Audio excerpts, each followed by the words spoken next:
And welcome back to the Lawn Hustle Podcast. I am your host, Andy Wilson. I have 16 years of experience in the green industry. And the sole purpose of this podcast is to help lawn care businesses legitimize the green industry.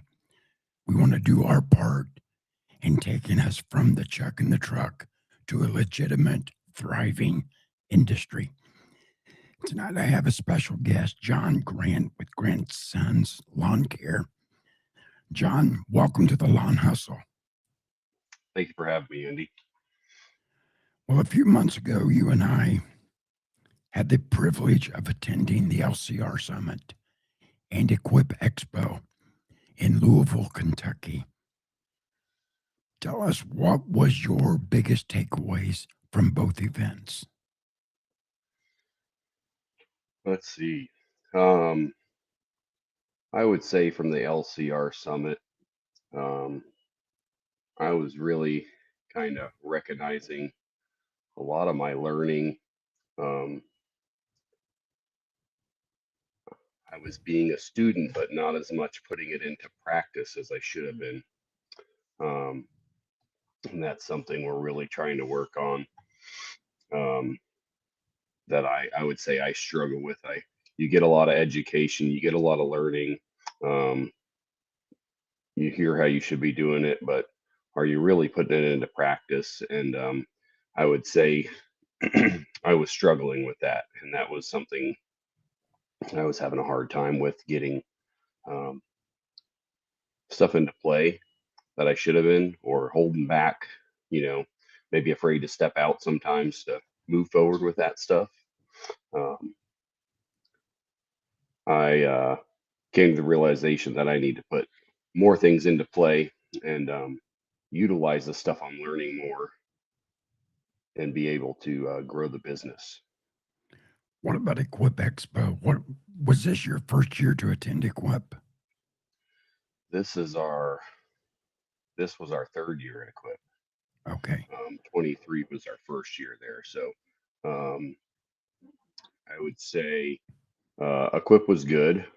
Um, More trying to find maybe the new piece of equipment or the new thing that'll piece of equipment that'll help us to grow our business or uh, be able to be more efficient in what we're doing. So we were looking at again checking mowers out, checking out the new Ferris stuff, the new Billy Goat stuff, to see how we can grow with maybe those um, brands and be able to increase our efficiency with different pieces of equipment. Well, tell our listeners, where you're at. Tell us about your business, how long you've been in business, um, what services you offer. Introduce us to Grant's Sons Lawn Care. So I'm the owner, John Grant of Grant and Sons Lawn Care. We're out of Fishersville, Virginia. This will be I will say, ended our third full year this last year. So this will be our fourth full year doing lawn care. We started and opened doors in September of 22, and we started with leaf removal. So this was our fourth year doing leaf removal, and then we went into lawn maintenance, seeing that if we're going to continue to grow this, we need to be able to offer other services such as lawn maintenance, landscape enhancements. Uh, so that's kind of where we stick with right now. We'll do some design install, nothing massive, but we do plantings and installs like that. We don't do any hardscape right now. we're holding off on that. We really want to be able to grow our lawn maintenance side and get that um, get some more clients on that end of the business. So really, we're this will be our fourth year going into this coming spring. So we're excited for a new season. This will be our 17th season That's awesome. since I got into the business. And we are probably going to eliminate a couple services. I've spent some time this winter evaluating my business. Right after I got home from Equip Expo, I was drilling some holes for a privacy fence build and hit a tree stump underground, locked my auger up instantly, threw me across the yard, and I ripped this rotator cuff in 3 places, tore that main ligament completely in half, created a bunch of bone spurs on my collarbone that was digging into the rotator cuff. 6 weeks ago, I had surgery on this rotator cuff, and I'm going to be down until April. So I got a lot of time to reevaluate my business and look at Yeah, things. So I've been looking at what services are making me money, what services are costing me money, and what services can I eliminate. So I want to eliminate probably my fertilization aspect of the business because I really don't do enough of it to justify having the permagreens and all that equipment. So we're going to downsize that. And I want to really try to grow the lawn maintenance side of my business. We're at 140 clients a week right now, but there's room to grow. So I want to do that. We had a webinar a few weeks back on what to do in the wintertime to help your business be ready to go in the spring. Because you and I both know we heard Naylor's lesson at LCR about nature. And we know that if you wait till spring to get going, you're already behind. So I want to put forth the effort now to help this year be the best year of my business.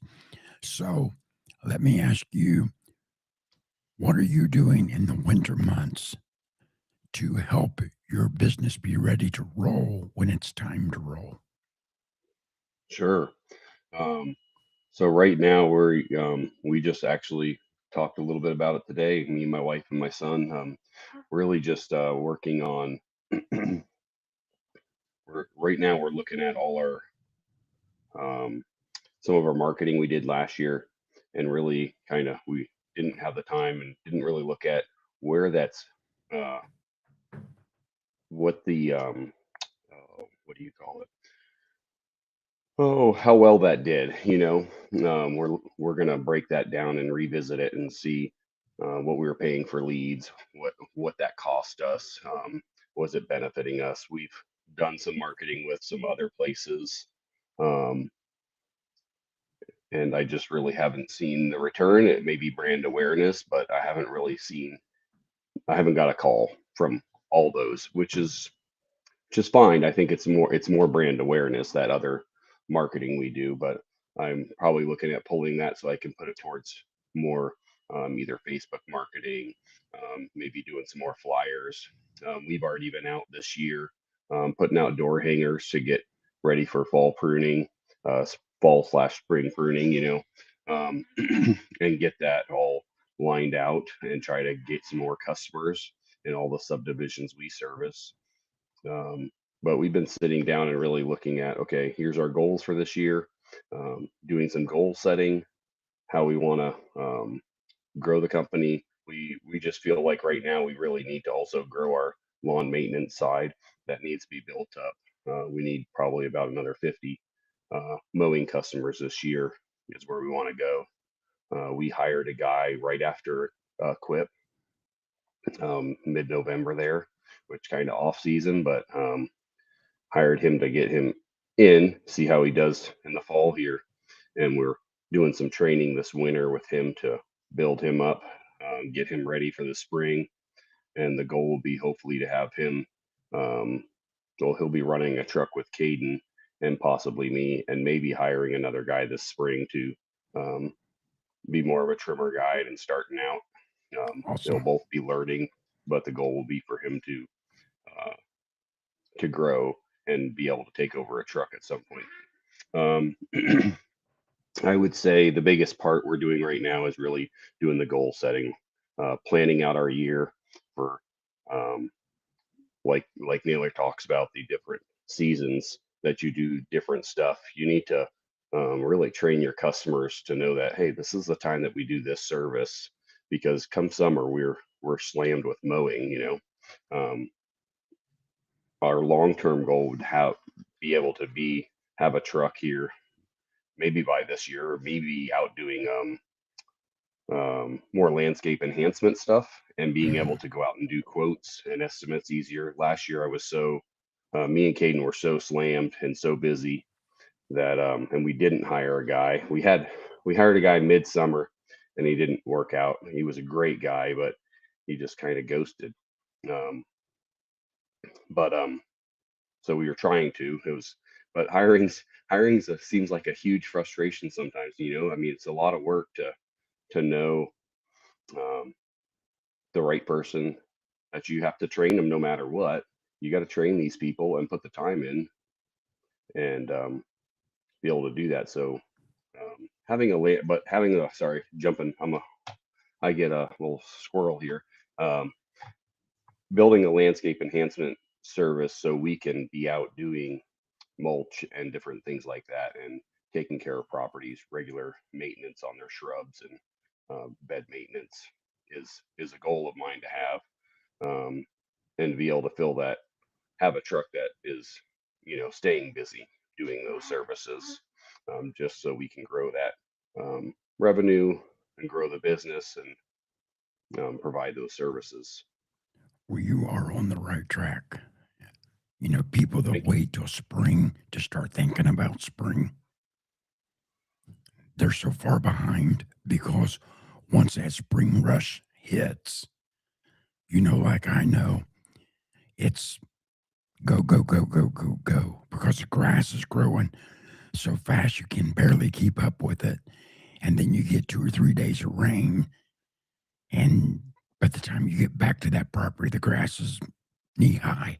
So, you Yeah. know, now's the time to really start setting your plans, setting your goals, and putting your plan into action to where your goal can become a reality. So you're on the right track. I I, um, I follow you on Instagram, and you have 9,068 followers on Yeah. Instagram. I love your content. Thank you. Um, since you've been in business for the last 3 or 4 years, what has been the biggest challenge for you, and how did you overcome it? Hmm. Let's see. I would say it's probably right now with hiring. I was so afraid to hire. Just stress. You get a couple guys, and I've hired a couple guys over the years, and just nobody ever can either cut it, or they know it all, um, and you find out they don't, or they can't really do the job, or they're not as good as they said they were. They don't have the experience, or then you find somebody that's great and they ghost you. So it's like, to me it was so stressful, to hand over reins too and say, hey, I'm going to trust you to do this, because I'd say that's one of my biggest struggles is letting go of being in the main in charge, like in the you know out in the field, being the one who's doing the work. Like, I want to jump in and just do it rather than teach, when I know that I need to teach, um, and step back and say, let them figure it out. Um, let them fail or let them learn. Um, because you can't learn from your mistakes if you don't make any mistakes. Um, and so I would say hiring, and then giving control over to those employees too, like us. I mean, not all full control, but you know what I mean, like giving them um, um, some The leeway to responsibility. do the job. Yeah, giving them the responsibility to do that job, and letting them do it without jumping in and being like, "Oh no, don't do it that way. Oh no, don't do it this way." Well, let them figure it out, and then when we come back and look at it, okay, next time I would have done it this way. It looks great, but next time let's do this way, and teach from how you want it to be done. But I mean, give them instructions, right? I feel like training is a big thing that doesn't happen a lot anymore in our, not necessarily in our industry, but in the world. Like, I feel like people are just thrown into positions and expected, do your job. You said you could do this, do it, rather than teaching, and like an apprenticeship used to be back in the day. You go into a job and you were trained to do that job. So I feel that training is a big thing, and that's something we're really trying to push forward with this employee. um, I'm already sending, I talked to him, I said, I'm sending you to a class, for a landscape class, to learn about landscaping. Him and Cade will both be going to it. Paid class, you'll get paid, go on a Saturday. um, it's some extra hours for you, and it's a chance to learn, and I'm investing in him so that he knows that this is um this is worth it to him too, that he gets to that I'm investing in him, not necessarily just expecting him to come to work and you know Right. provide you know Well, when you invest in your employees, you're actually investing in your business as well. Because if you can make them be better employees, it benefits you as the business owner, and it works together. And I found another thing, not only teaching, but sharing my vision with employees so they know where I want the business to go. yeah. And we hang big banners and big flyers and stuff inside the shop. So when they walk in, they see, our financial goal for this year is 300 grand or 400,000, whatever. They know where I want to go. And when I share my vision with them, share my dream and my passion with them, they buy into the business because they feel like they're not just cutting grass, they're a part of a legitimate business. So sharing that vision, sharing that dream, sharing the goal, and teaching them how to do the job will only benefit me and benefit you as the business owners. So I appreciate what you're doing with your son and this employee, investing in them. I really feel like you have to invest in your business as much as you invest into your equipment. Because the reason why I say that is when I invest in myself by going to Equip or going to LCR or going to, Brian Fullerton's uh, meeting, whatever it is, or buying books, joining mastermind groups, I'm investing in myself to make me a better man, a better husband, a better business owner, because it all works together. I can't be a good husband and a lousy business owner. And I can't be a lousy Right. business owner and be a good husband because it bleeds through. And one thing I had to learn is I never bring business home with me. At the end of the day, when we're finished unloading the trailer, I have some nice lawn chairs inside the shop. I'll sit there for 10, 15 minutes and just unwind. Let everything from the day, the stress, the pressure, the success, or the failure, just roll off of me. So I don't bring that home because my family don't deserve the stress and the pressure of the business on them when they've had a busy day or maybe my wife had a bad day teaching school that day. So I just learned a long time ago, when you shut down, shut down. Don't bring it home. And, there's a lot of learning that's involved in running a business. There So is. if John Grant today could go back to when John Grant started, what would you tell yourself then? Hmm. I probably would have done a little. Well, it's hard when you're starting out, I think. Um, I would probably like to do a little more like what you're talking about, that de-stressing or leaving um, that there at the shop. My only problem was this was home is was my shop, until this I'd say this November when we hired this guy, we just started got a storage unit and started out of that. So um, and I probably would have tried to. I know starting a business, it takes a lot. It's a lot of your time. It's a lot of extra time. I feel like the reason I started it was to buy back my time with my family, my kids. And I feel that the last 3 years of starting the business, I probably had less time with my family and my kids. So that's a frustration for me because my goal with this was to have more time. I mean, I've had great more time with Caden, and we've had some time together, me and Noah, with in the business. But I just feel like the goal was to buy back my time after hours, which I didn't.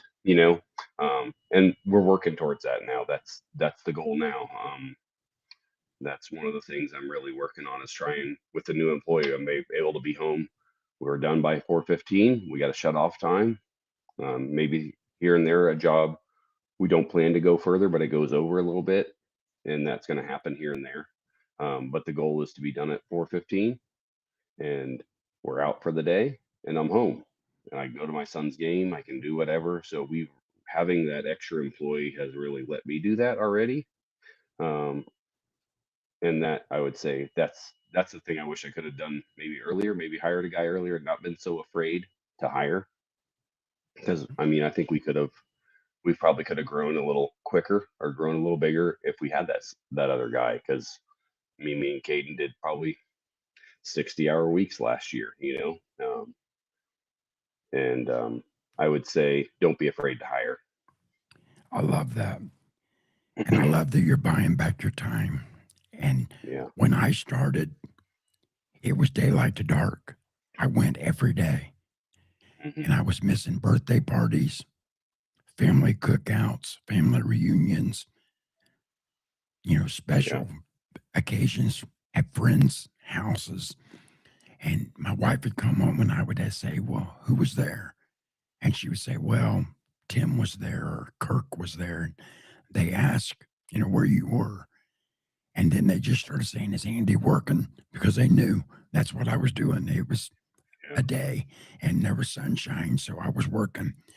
But I got tired of that because I realized I was so busy trying to build a business that I was failing in building a life. Hmm. I was I failing my agree. family. Yeah. I was failing my That's how I felt.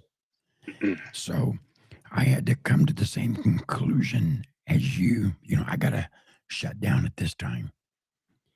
If I get done early, great. If I quit at 4:30, if I'm starting a job and it's going to take me 35 minutes to do it and it's 4:10 already, that job's going to wait till the first job in the next morning because I shut down. The banks don't stay open No. just Yeah. because you're running late and you get there. If you're not there when they close, they're closed. You have to wait till the morning. So, Yeah. you know, and then another important thing is to know your price.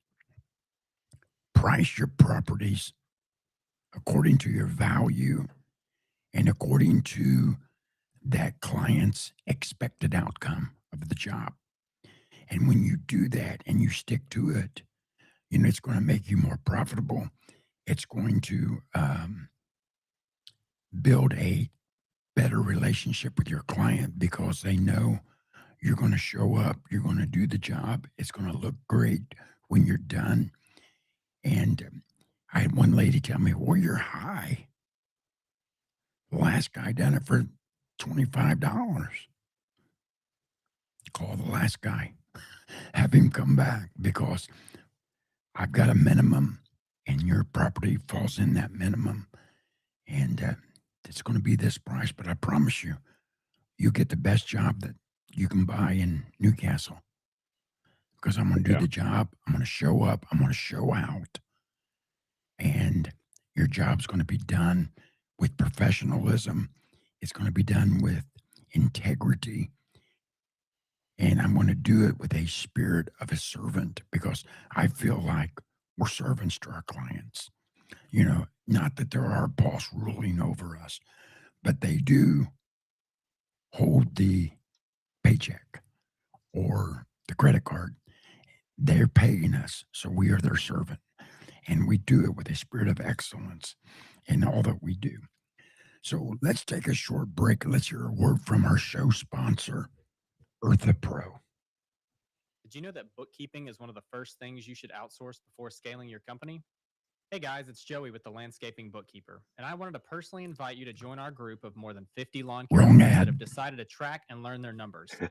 With the Landscaping Bookkeeper, you'll get monthly accountability and peace of mind knowing that your business is on the right track financially.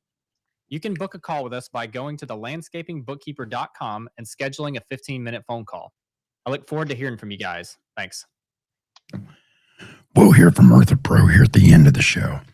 That was Joey Coberly, the Landscaping Bookkeeper. If you need bookkeeping services, reach out to Joey or Megan Coberly and schedule that free 15-minute call. Okay, let me ask you this. Where is your business today? And where do you see it in 2 or 3 years?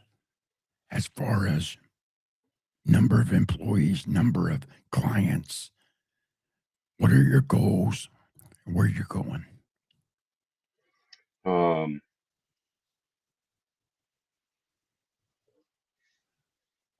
So 2 to 3 years. I hope to have at least 3, maybe 4 trucks doing at least lawn maintenance. Um, we're trying to get into fertilization. That'll be, I'm probably going to have to end up hiring a tech with the way my situation is here in Virginia. It's a little different than most. You can't just go test. You have to have worked under a prior company and have your commercial pesticides license through somebody else, applicator's license. So I will have to hire a pesticide and fertilization applicator, a commercial guy to do that. That's my goal here. Maybe this year, maybe next year. Pushing, we're going to try to push that fertilization um, with our clients. So the goal would be to hopefully have a truck running full capacity doing fertilization Awesome. within the next 3 years. Um, and then I hope to have at least a landscape um, enhancement or even design truck out doing landscape installs and enhancement work. Um, but probably at least 3 mowing trucks, maybe 4. Right now, we're looking at whether the best thing is. There's a lot of debate on this, so whether 2 guys in a truck or 3 guys in a truck. I know with me and Caden last year, 2 guys in a truck, we're pushing on our size properties in our area. We're pushing 20 a day is pushing it. It's pretty, um, that's a long day. And we had a guy through July and August, and we were finishing by 1:30, 2 o'clock. So I was, and I had picked up some more. We were up to about 21 or 22 on that day, and we were still finishing at 130 or 2, we could add another 10 jobs, or, you know, we could have 30 jobs, 28 to 30 jobs on that route per day. It'd be a little much, but probably 24, 25 would be perfect. So figuring out that, your guys aren't as worn out, right? If you two guys pushing. So that's something we're playing with. So the how many trucks and how many routes will depend on which way we go with whether 2 or 3 guys in a truck. Well, we hear a lot about people transitioning to battery powered equipment. Mhm. Are you using gas or battery powered? And do you plan to transition to battery powered? Good question. I would like to transition to battery. Um, and we do we don't do any of our mowing stuff with battery, but some of our trimming right now we're using Milwaukee. That's what we have right now. Only using them for doing shrubs and stuff. But we like the electric. Um, I guess with it really depends on the cost of it all. Setting up a truck, what is the cost? And I see the investment with the savings and the time, um, just with not having to deal with maintenance as much maintenance on the gas side of the engine side. I see that just with, you get a trimmer, after a little while it starts, you're yanking it 2 or 3 times to get it started, or maybe 4 or 5, and then that thing doesn't start and you're on a, you know so um, I see in that way it's beneficial. We would like to move to battery. It just really depends on the cost. I know getting set up with a truck, we really like the Crest stuff. Um, uh, our biggest problem with the Crest stuff is there is no dealer close to us. Right. Um, so I mean, not that there's going to be any major repairs that we probably couldn't do ourselves, but it's just getting the stuff. There's um, hour and a half away for the nearest dealer, and I don't even know if they're necessarily still a dealer. Um, I'd like to see some of the robotics with the mowers, more. I don't know that I want the autonomous itself, but the autonomous, maybe the smaller scale stuff that's you can set and leave. I really thought that was beneficial, because you could have a guy in a truck that's literally going out doing trimming and maybe a monthly maintenance on that piece of equipment that's on the yard, and then he's not actually carrying a mower, and you only need one guy in a truck, so your profits could be higher. But with trimmers and stuff, I'd like to move that route, and blowers. Um, it's just really finding if we can get a dealer close, or we may look at Milwaukee. I don't know, and see.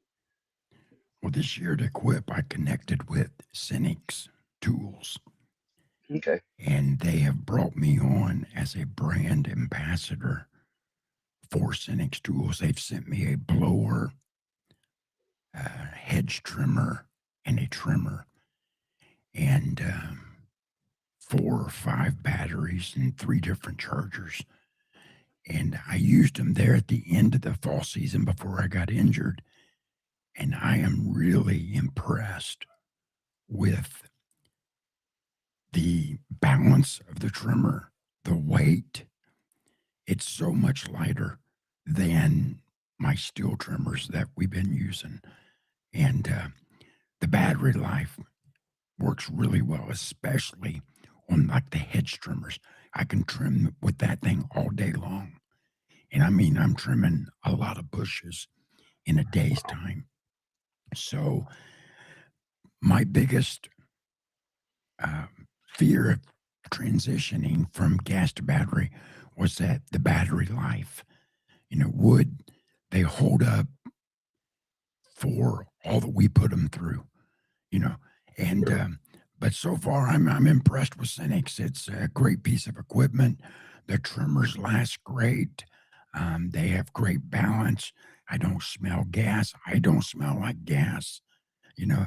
And so I'm thankful for that. And it's a process. We're transitioning slowly, but I'm 60 years old, so I don't have too many more years active in the business. I Sure. have a guy that's wanting to buy me out right now. So we'll see how that goes. But let's talk about your Instagram for a minute. I was following you when you had just a handful of followers. And then the next day I woke up and you had 5,000. And then the next day you had 8,000. And now you're up to 9,068. What is your secret? Having a teenager. I'll tell you what, when I started that Instagram, um, I got I had up to about 350 maybe followers, and we went to Naylor's event last year, and they talked a lot about social media at that event and growing your social media platforms to be able to grow your audience. Our audience necessarily isn't um, everybody else out there in the green industry. And that's not what we're shooting for. We're shooting for B2C, which is business to customer, instead of business to business. We have a lot of business to business, um, but from that we get a lot of business. We can get business to customer because it kind of spreads out. Um, so at that summit, we were the LCR summit. Um, they were talking about how to set up your Instagram and how it needs to look on your platform there, when you do it, and how to set those different things up. And I looked over at Caden and I said, we need to change that. And before he goes, I already did it. I was like, what? And sure enough, I pull it up and he's got it edited already. And so they're just talking, and I was like, hey, we need to change that too. He's like, I already did it, and I think by the time I don't even know, by the time we got back from Equip, I think we'd already um, tripled, within the next like 2 weeks after Equip, we had already tripled in the amount of followers.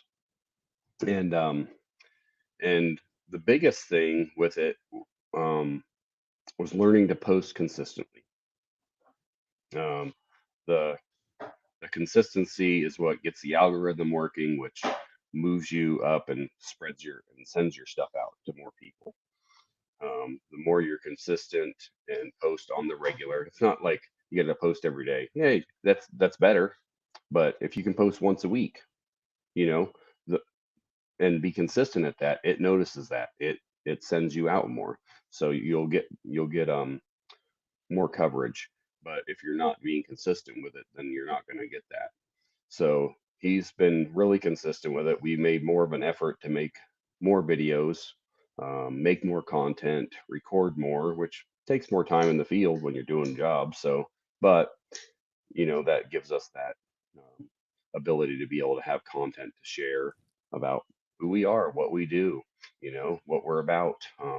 Lets our customers see that, and through being able to grow that like that, is all, I would say, um, 99% him.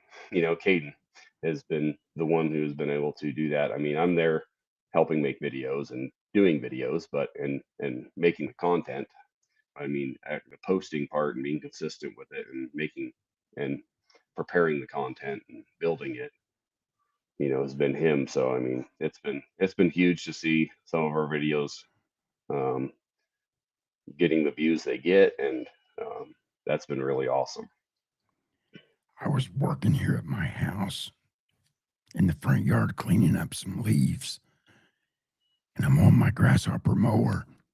And I thought, well, I'm here. I'll just throw a camera up. And I just filmed myself mulching up some leaves, posted on Facebook, and got 463,000 views. And I thought, I didn't even try. I just stuck a camera on a tripod in the front yard, didn't do anything special, and it blew up. So I thought, the ones that I think are going to be great videos, they turned out to be duds. And then the ones that I think, it's not going to do anything, they'll blow up. And I'll get, I got one that's got like 63,000 views or something like that. So, um, when you post, are you posting on the same day every week, or are you recording on the same day every week? Or tell our listeners, how many times a week do you post? What days do you post? Or are there days that are better to post on? I think it's daily is the best. If you're going to do it, daily's the best. And there's times, you know, you can post a 6. It depends. You got to hit those different times when people are active. People are getting up or getting ready. You got a 6 o'clock post. You got a 9 o'clock post. You got an 11:30 post right before lunch, so that it's hitting at lunchtime. You got to post right after lunch for those people who are maybe taking a break. 2 o'clock, 3, 5, 6, somewhere, in those time frames when people are getting off work, they're wanting to get on their phone. They're wanting to look at that kind of content. They're looking for an outlet. Um, and then I think towards the evening time too, we don't post that often. Um, but those are your time frames, there. I mean, you can find that stuff online, but those are the beneficial time frames when you should be making a post and putting one out. And if you do it every day at 9 o'clock every morning, you know, once one person looks at that and they see your post again and they start following you, well, the algorithm's going to push it out to them. That algorithm's going to continue to push that post to them, and then it's going to push it to other people. If you're consistently posting, you don't have to post all the time. If it's about the consistency. It looks for that consistency of posting once a day, once a week. You do it at the same time, or um, it's really that's I would say that's the biggest thing is if you could be consistent with your posting. And like you were saying, you just threw a camera up and made a video. You know, the most I think sometimes the videos that are more natural, you're not trying, you're just doing what you do. They're the Yeah. videos that hit. You know, and sometimes when we try to make a good video and you're trying too hard. So making that video that's just natural and it's just what you're doing. This is what we do, you know. And I think those sometimes are your ones that hit the best. Well, I hope you take his advice on your social media because he's done it and his platform has grown 9,068 followers. If you take my Facebook, TikTok, Instagram, LinkedIn, X, all of them, and add all of my followers up, I would be lucky if I hit his Instagram number because I just haven't, like he said, I've not been consistent enough. But that's going to change this year. I'm going to set a day and I'm going to record every day. And then I'm going to post videos at least once, maybe twice a week on the same day, same times every week. And I'm going to try to catch you. All right, sounds good. Well, let me ask you one more question here before we wind this down. Sure.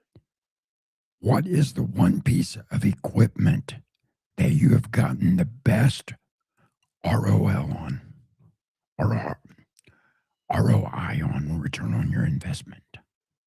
Sure. Oh, let's see.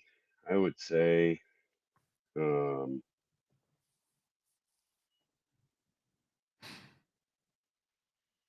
probably right now our leaf vac has been our best return on investment with our, I would say it's kind of a combined with our dump trailer. I would say spending the time I see some people spend um, unloading a basic landscape trailer with no dump. Um, yeah, you're saving some money, but if you got 2 or 3 guys doing that unloading, you're losing money when you could pull up and dump. And yeah, it's a big investment. I understand that. And it was an investment that I saw that I needed to make from the beginning was that dump trailer. And I would say it's paid for itself because if I had to if I had to get the amount of leaves out of the back of that thing out of a landscape trailer, I'd be there for I don't know how long, but we can carry almost 26 cubic yards in that thing, and that's a lot of leaves, I mean, so the debris loader itself, being able to vacuum up the leaves and not having to, we had to do a job last year and hand load them because we had already taken our setup down, and I messed up and didn't do a cleanup, forgot to get it on the schedule. And the guy was like, "Are you still coming to do my cleanup?" And I was like, "Oh my goodness."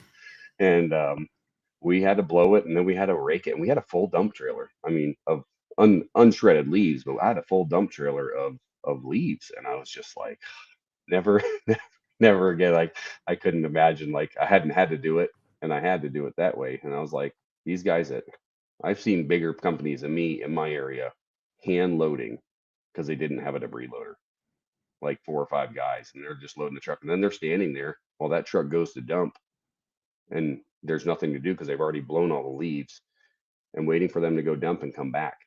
And I thought, look at the money being wasted there, So it's a Leaving a huge, lot of it's a money big on the investment. table. Yeah, It's a big investment. It is, and but I think it pays for itself so fast. couldn't agree more. There was nothing like I bought 2 dump trailers, and we have the brand of our leaf loader or Highway. It's Highway brand, and it's big yellow.